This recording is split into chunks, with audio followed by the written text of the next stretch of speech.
Venga, vamos a ver un par de patrones de más alto nivel y vamos a empezar por lo que llamamos un DTO, ¿vale? Y es, muchas veces en la capa de presentación se necesitan obtener diferentes datos de diferentes partes de la capa de negocio. Entonces, fijaros que lo que tenemos que hacer es mover datos entre capas. ¿Qué ocurre? Que a veces las capas no están a la misma máquina y lo que tenemos que hacer es empaquetar. Un poco empaquetar la información. Ahora también nos ocurre entre la capa de presentación y la capa de negocio. Y ocurre entre la capa de negocio y la capa de persistencia. Un poco ocupe los dos lados, ¿no?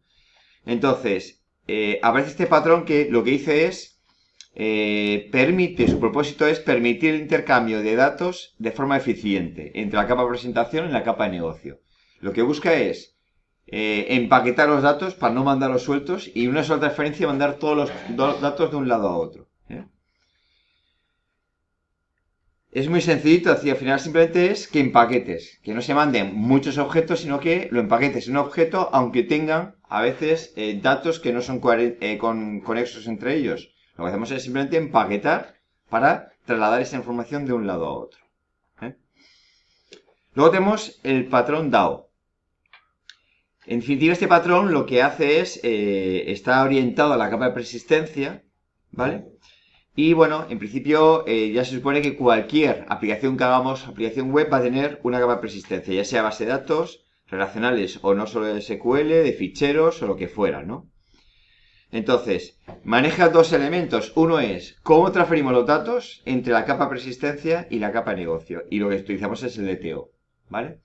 Solo que en este caso, en lugar de llamarle DTO, aunque es un DTO, le vamos a llamar, normalmente le llamaremos entidades si manejamos base de datos de tipo SQL y le vamos a llamar documentos si manejamos base de datos de tipo MongoDB, ¿vale? Pero no olvidar que al final es un DTO, es un elemento que se utiliza para transferirlo entre las bases de datos y mi capa de negocio. Solo que yo repito que llamaremos entidades o documentos, normalmente. Luego, llamaremos DAOs, ¿vale?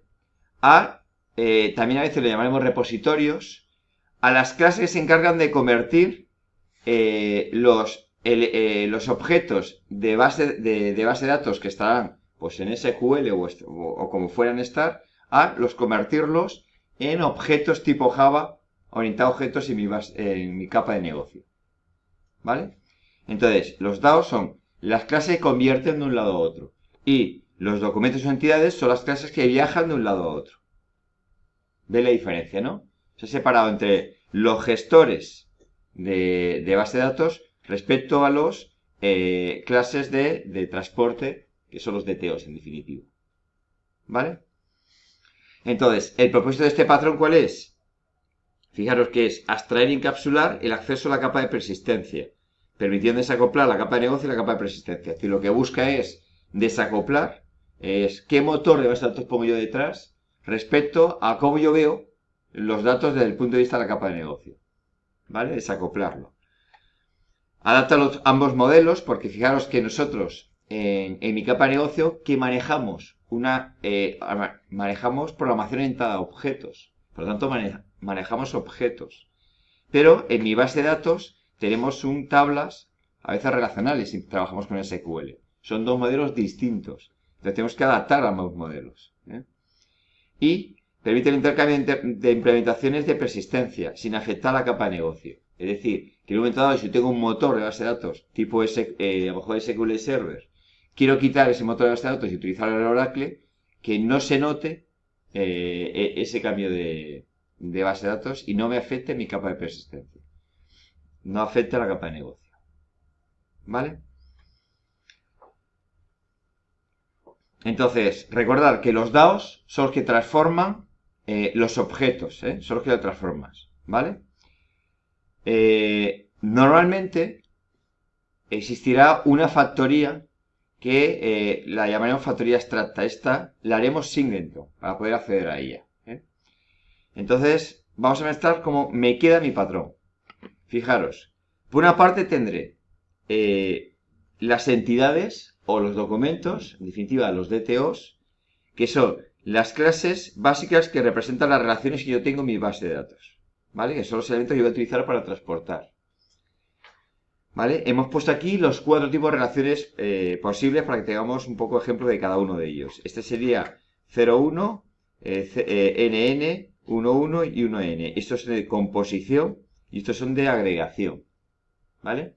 Es muy importante controlar la composición y la agregación, porque voy a tener que tomar decisiones que me afectan en cómo quiero mi base de datos. ¿Vale? Entonces esto lo tenéis que tener muy claro, si es agregación o si es composición. Porque la decisión en base de datos es distinta a la que voy a tomar. ¿Vale? Y aquí tenemos uno que es sin relaciones. Bueno, el patrón DAO primero te pide que tengamos una factoría abstracta. ¿Vale? Tenemos que tener una factoría abstracta. Como esta factoría solo quiero tener una factoría en toda la aplicación, necesito aplicar el patrón singleton para que sea accesible desde toda la aplicación. ¿Vale? Entonces ves que lo subrayado es lo que me afecta a mi patrón singleton, que es, tengo la referencia, atributo privado estático y un método get para recuperar mi factoría.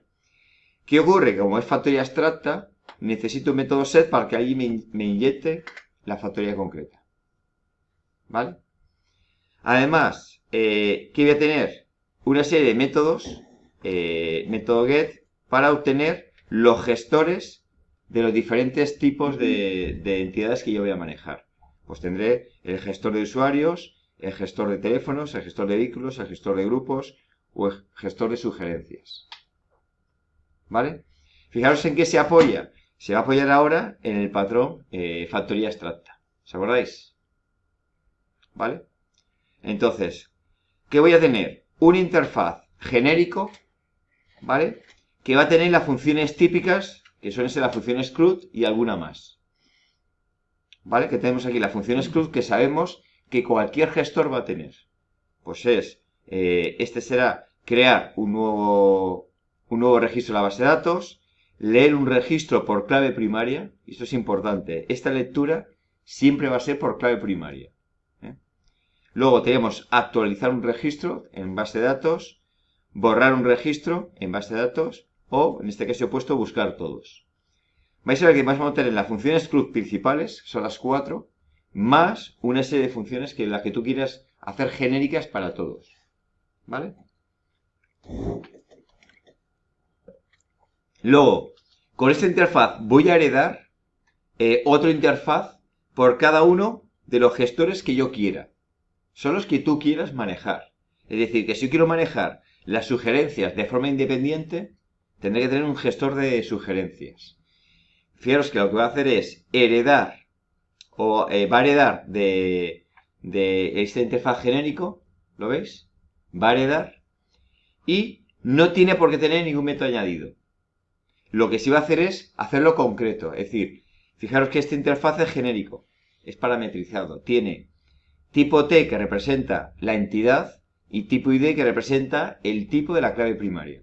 Entonces, cuando son sugerencias, yo ya puedo determinar estos dos elementos. ¿Por qué? Porque ¿cuál va a ser el tipo T de la entidad? Pues sugerencias. ¿Cómo va a ser la clave primaria? Pues miráis en tu entidad cómo es tu clave primaria, tipo string. Por lo tanto heredamos y lo hacemos concreto. De tipo, será sugerencias, clave primaria, tipo string. Y está aquí. No tiene por qué tener ningún método más. ¿Lo veis? Ahora, quiero poder manejar los teléfonos por separado, es decir, como un acceso independiente. Necesito heredar teléfono. Si no lo quieres, no tengo por qué ponerlo. Porque a lo mejor teléfono, si lo hacemos embebido, yo tendré que atacar a través de usuario. Y de aquí puedo acceder a teléfono. ¿Lo veis? Entonces, si no quieres tratar directamente con teléfono, no tendría por qué ponerlo. Yo ataco a usuario y de usuario llego a teléfono. Si lo quieres atacar o poder tratar de forma directa, necesito heredar. ¿Qué ocurre? Que a veces las funciones CRUD no me valen. ¿Por qué? Porque yo suelo hacer queries. Es decir, yo a veces también, aparte de buscar por la clave primaria, puedo hacer una query. ¿No? Sabemos que es una query, ¿no? Entonces, ¿qué ocurre? Que las queries las tenemos que poner aparte. ¿Dónde se ponen? Aquí en esta interfaz. Entonces, tendría que poner yo todas las queries que quiera o necesite. ¿Vale? Entonces, esta es buscar por nombre. Entonces, si yo quiero buscar por nombre un usuario, veis que usuario tiene un atributo nombre, Eso es una query. ¿Por qué es una query? Porque no buscamos por la clave primaria. En cambio, buscar usuario por su clave primaria es este método read, que es la diferencia. ¿Vale? Entonces aquí pondríamos todas las queries que tú quieras. Interfaces, todo. ¿Vale? Y ya tenemos, por una parte, las clases que representarían esos documentos o entidades que en definitiva me están representando, en cierta manera, las relaciones y lo que voy a tener en base de datos, me va a marcar lo que va a funcionar en base de datos. Luego, por otra parte, una factoría abstracta para recuperar cada uno de los gestores. Y luego, un interfaz genérico con la función script y alguna función scrut y alguna función genérica, más luego un interfaz concreto, me refiero no parametrizado, que tiene las queries que queramos añadir. Ya hemos heredado. ¿Lo veis? Vale. Ahora, podemos tener varias implementaciones de las bases de datos. Varias implementaciones de la capa de persistencia. ¿Vale? Aquí he puesto un ejemplo que podría ser directamente con JDBC. ¿Vale? Imaginaos que no utilizamos un framework para atacar a la base de datos y yo me hago una implementación por JDBC que me la hago yo directamente. ¿Vale? ¿Cómo sería? Pues tendría que coger, primero, heredar de mi factoría abstracta y hacerla concreta. Entonces tendría que tener una factoría que es DAO factorial JDBC. Cuando aquí me dice get user DAO, yo voy a devolver una implementación concreta del gestor de usuarios. ¿Vale? Fijaros, tendré que tener una clase que implementa el interfaz genérico. ¿Lo veis? Y luego, tengo que tener una clase concreta que implementa cada interfaz que tengo aquí. Es muy metódico. Entonces tengo 5 interfaz, 5 clases. Las 5 implementa cada uno su interfaz. ¿Lo veis? Luego, cada uno se llama de forma muy metódica. Simplemente le añado al final JDBC, que está la implementación de JDBC. Y todas ellas, clases, deben heredar del genérico, que el genérico implementa la interfaz. ¿Lo veis? Entonces, cuando yo tengo una factoría concreta, pues me dicen, dame el teléfono, yo te doy el teléfono de JDBC. Dame el vehículo, el gestor de vehículo de JDBC. Por eso son familias de objetos relacionadas. Esto es realmente es una factoría abstracta. El patrón factoría abstracta. ¿Lo veis? Ahora, ¿qué conoce el cliente? El cliente va a conocer solo la factoría abstracta y conoce las entidades. Eso lo conoce el cliente. Lo que no conoce el cliente es la implementación concreta, esta, la de JDBC. Eso para él, en definitiva, que es mi cliente, sería la capa de negocio. Pues entonces, la capa de negocio no ve la implementación concreta y por eso no depende. Yo le puedo cambiar de implementación concreta de la capa de negocio y la capa de persistencia, y la capa de negocio no se entera de ese cambio. ¿Vale? Muchas veces lo que se hace es tumbo la aplicación web, cambio el fichero de propiedades y pongo otro motor de base de datos y rearranco la aplicación web. Entonces él no se ha enterado realmente de ese cambio. Por eso no tenemos que cambiar nada del código. Podrá ser más o menos efectivo, pero no se ha enterado. ¿Lo veis?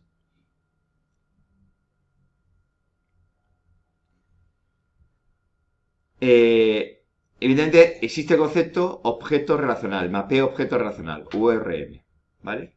¿Qué ocurre? Que fijaros que si el motor de base de datos hay que hacer una conversión de los modelos. Recordar que yo siempre manejo en mi capa de negocio un modelo de programación orientada a objetos. Y dependiendo de mi base de datos será un modelo relacional, si estamos hablando de base de datos, de tipo pues SQL o en MongoDB también tenemos relaciones. ¿Lo vemos? ¿Qué ocurre? Que este mapeo no lo deciden normalmente. Fijaros que los frameworks que me van a dar gratis. El framework me va a dar gratis. Este interfaz genérico me lo da. ¿Vale? Esta factoría abstracta me la va a dar ya implementada. El framework. Las implementaciones concretas también el framework me lo van a dar.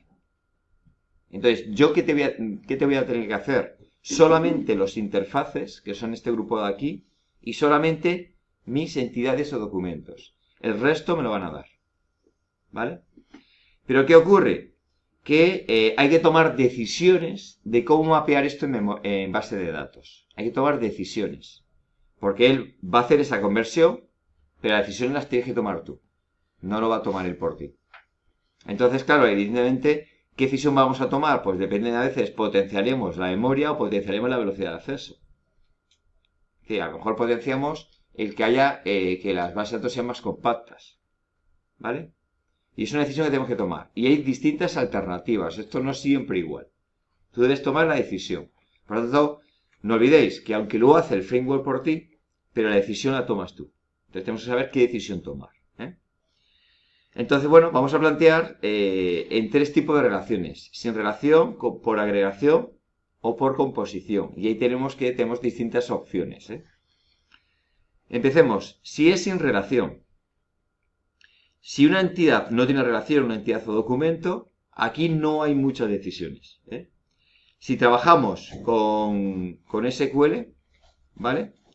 ¿Qué va a ocurrir? Que, bueno, pues cogeremos la ID como clave primaria y la descripción será un campo más y se acabó. ¿Lo veis? Una sola tabla que, pues con una columna por cada atributo que yo tenga aquí. ¿Lo veis? Va a ser una decisión muy sencilla. No hay más alternativas. ¿Vale? Si trabajamos, y esta tabla, en este caso la llamaremos entidad. Si trabajamos con MongoDB, también no hay muchas decisiones. Una sola colección. Una sola colección. Que tomará este ID como clave primaria. ¿Vale? En este caso, fijaros que MongoDB tiene esquema libre. ¿Vale? Tiene esquema libre. No es como una tabla. Una tabla siempre tiene dos campos. Y cada registro siempre tiene dos campos. Dice, ya, pero ¿qué ocurre si yo tengo que hacer persistente un atributo cuyo contenido es un null? Pues va a existir y va a meter un null en la columna oportuna. ¿Lo veis? Porque es un esquema, digamos, es una tabla. Y por lo tanto, todas las celdas tienen que estar ocupadas. En cambio, MongoDB es esquema libre. Si almacenas un registro cuya descripción es un null, él simplemente no lo pone. No lo pone. Los null no se ponen. ¿Vale? Entonces, un registro puede tener clave primaria y tiene descripción, pero fijaros, otro registro solamente tiene clave primaria, porque la descripción no la hemos puesto, queda null y él simplemente no la guarda. Fijaros que MongoDB guarda la información, los registros se guardan en formato JSON. Bueno, no son BSON, es un formato JSON binario. Pero nosotros lo vamos a ver siempre en JSON, porque realmente no vamos a ver la parte binaria. Que lo vamos a ver como si fuera en JSON. ¿Vale? Y estos son dos registros. Aquí, en cambio, los registros se almacenan como filas de la tabla. ¿Lo veis? Vale. También aquí, en este caso, MongoDB es muy flexible.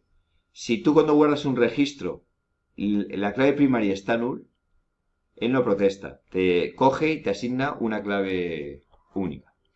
¿Vale? Lo hace automáticamente. Podemos dejarte incluso la clave primaria null y él busca una concreta y la pone y garantiza que sea única.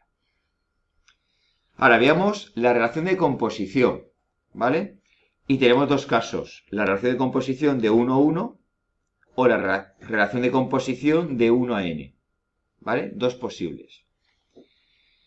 Vamos a empezar por la de 1 a 1. Normalmente, si tenemos 1 a 1 y es por composición, lo más fácil es hacerlo que se llama embebido, tabla embebido. Se puede hacer de dos alternativas, mediante dos tablas o mediante una tabla embebida. Realmente no aporta mucho meter dos tablas, ¿vale? Porque cuando es embebido, ¿qué ocurre? Que nosotros vamos a querer acceder a la dirección a través de un usuario, ¿vale?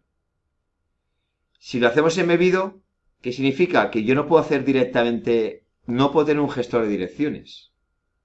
No puedo tenerlo, un dado de direcciones. ¿Por qué? Porque no tendrá clave primaria. Y como tiene clave primaria, no puedo tener aquí un gestor. ¿Lo veis? Entonces, si tomas la decisión de hacerlo embebido, no me hace falta clave primaria y tienes que saber que para acceder a la dirección es a través de un usuario. Yo me accedo al gestor de usuarios y de aquí accedo a su dirección. ¿Lo veis? Vale, si se hace embebido, ¿qué ocurre? Que meto todos los datos en una tabla. ¿qué hace? Juntar atributos. ¿Veis que la tabla tendrá los atributos de usuario, que es el clave primaria o el identificador y el nombre, ¿lo veis? Y además me traerá los atributos de la ciudad. Pues ciudad y país. ¿Lo veis? Pero no os confundamos. Cuando tú recuperas un usuario, se recupera como dos objetos relacionados. En la capa de negocio siempre lo vemos como objetos relacionados. ¿Vale? Y ahora tenemos el caso del teléfono, de 1 a n. También aquí podríamos hacerlo embebido o no embebido. Si lo hacemos embebido, ¿qué hacemos? Meteremos esta colección dentro de la misma tabla, usuario. Evidentemente, pondrá el tipo, que es este, que es como array de bytes, ¿vale? Y lo puede hacer bien. Funcionará adecuadamente el framework, y las tablas funcionará bien. ¿Qué problemas nos encontramos? Ventaja, si yo accedo a un usuario, fijaros que un solo acceso me recupera todos sus teléfonos. Entonces es más rápido. ¿Vale? Desventaja. Si los errores existen, a veces en las operaciones contra la base de datos hay un problema y se queda mal. Entonces, normalmente existen equipos de personas que lo que hacen es, directamente atacando a base de datos, buscan estos problemas porque ha habido un error en la transacción o lo que fuera para arreglarlo. Entonces, que claro, vemos aquí un array de bytes. Esto, tocarlo desde SQL, no es posible. ¿Lo veis? Porque realmente esto representa un objeto de Java. Es una colección de objetos de Java. Entonces, tú no puedes tocar esto con SQL porque vas a ver bytes y no sabremos cómo tocarlo. Entonces, atacar esto de forma, digamos, directamente a la base de datos no podremos, no sabremos. Habrá que hacer un software intermedio que pueda procesar. ¿Lo veis? La problemática. Ventaja, es más compacto, es más rápido, pero tiene esa problemática. ¿Vale? Solución 2. Porque cuando es 1-1 es tan directo que realmente no da ningún problema. Suele ser más así. Cuando son 2, ¿qué va a ocurrir? Que lo mejor es poner una tabla que mantenga la relación. ¿Vale? Cuando tengamos relación 1 a n. De tal manera que tendremos la tabla de usuarios, la tabla de teléfonos y luego pues una tabla que mantiene la relación entre ambos. ¿Lo veis? Pero las dos soluciones son factibles. Es decir, aquí hay que sopesar qué nos interesa más. Si lo queremos embebido o no embebido. Ambos se pueden hacer embebido y sin embeber. Solo que normalmente embebido es mucho más rentable. Porque el acceso es más rápido. Problema, no es todo es oro. No, ¿problema cuál es? De que evidentemente, si aquí tienes relación, en lugar de 1 tienes 0, 1, pues aquí será una tabla que puede tener muchos null acumulados. Entonces tienes una pérdida de memoria. ¿Vale? Pero normalmente, hoy por hoy, el espacio de memoria es más barato que el tiempo de acceso. ¿Vale? Dime. Porque se hace la tabla intermedia Esta. Ahí. O sea, vale. tipo de tablas no se utiliza relaciones NN. Sí. Normalmente, bueno, supongo que cuando fuisteis a base de datos os explicaron que cuando la relación es 1, 0, n, la relación la mantiene la del n. ¿Verdad? Os han explicado eso. Vale. Pero si hacemos eso, ¿qué nos obliga el framework, el ORM? Nos obliga a tener una relación entre teléfono y usuario. Si tú quieres que la relación guardada en base de datos sea de teléfono a usuario, él te obliga a hacer una relación aquí, de aquí a usuario. Con mis relaciones de usuario a teléfono, tendré que hacer esta bidireccional. ¿Vale? La tendré que hacer bidireccional. ¿Qué ocurre? Con el coste que eso me conlleva a mí. Si yo hago bidireccional, se me vuelve una dependencia cíclica que me va a dar problemas. Entonces hay que valorar. Evidentemente, esto es menos efectivo que lo que te plantea en base de datos. Y ahí te doy la razón.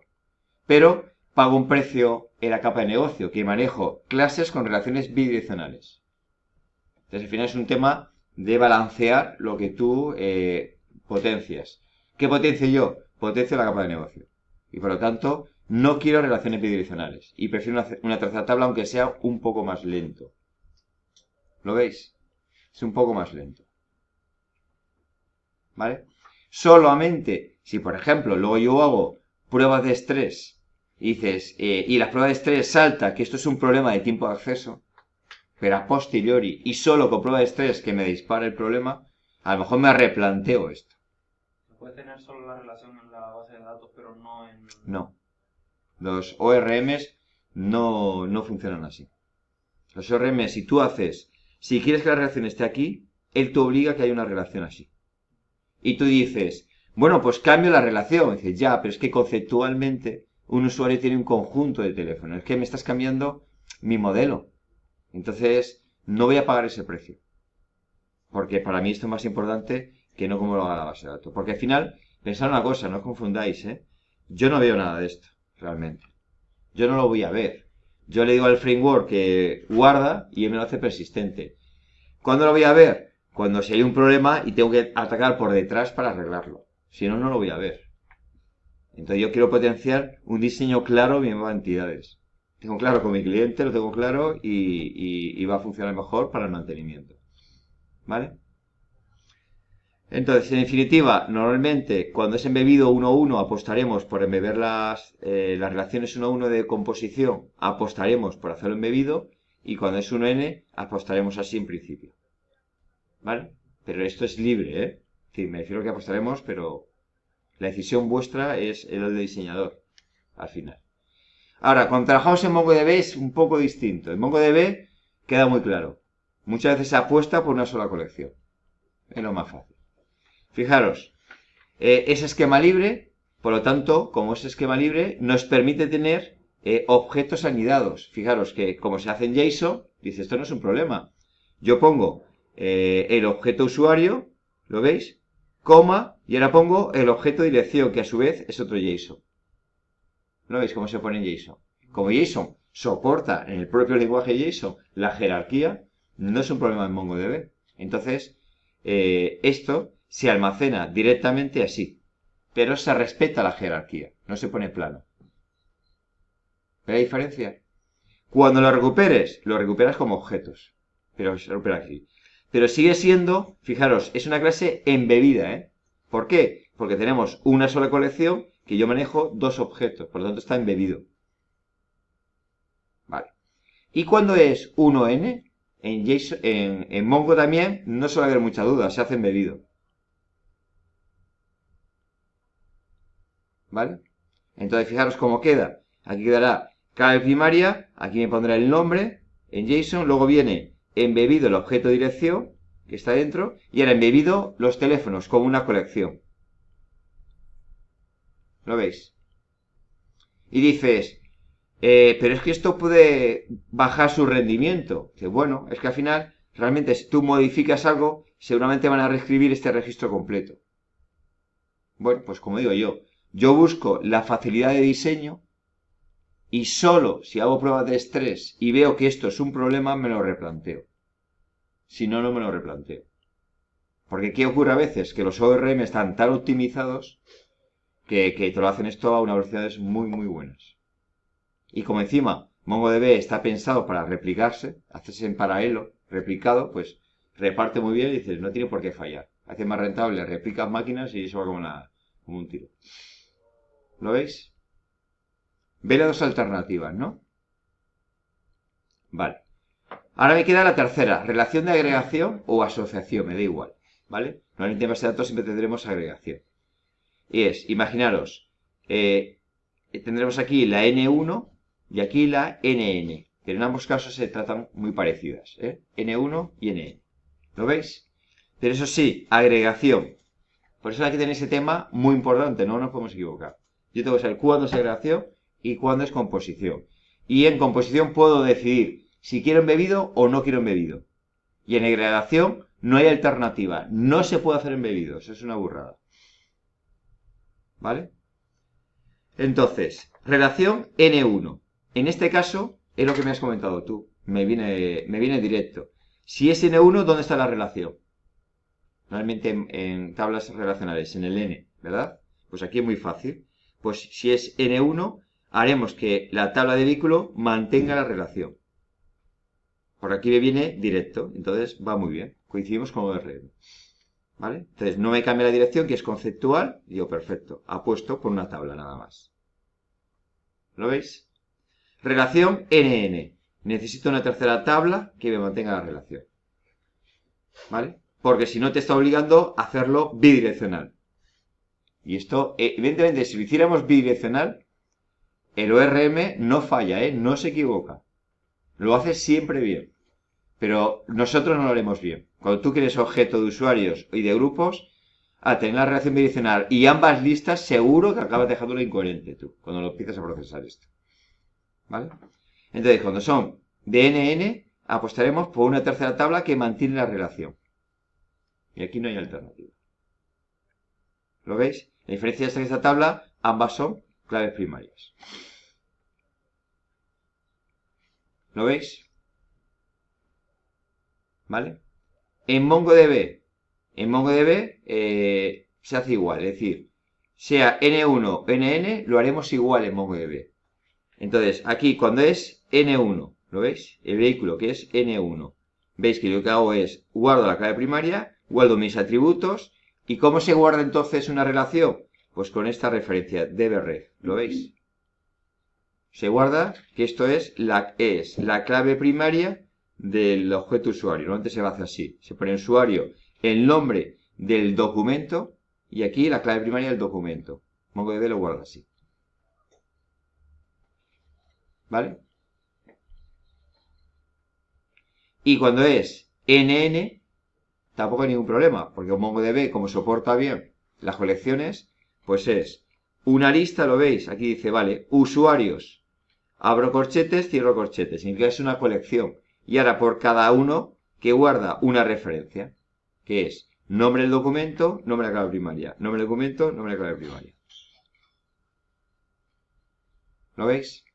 Entonces, ambas relaciones en MongoDB se mantiene, esta colección mantiene la relación. Y esta colección mantiene la relación. En cambio, en SQL no lo hacemos así.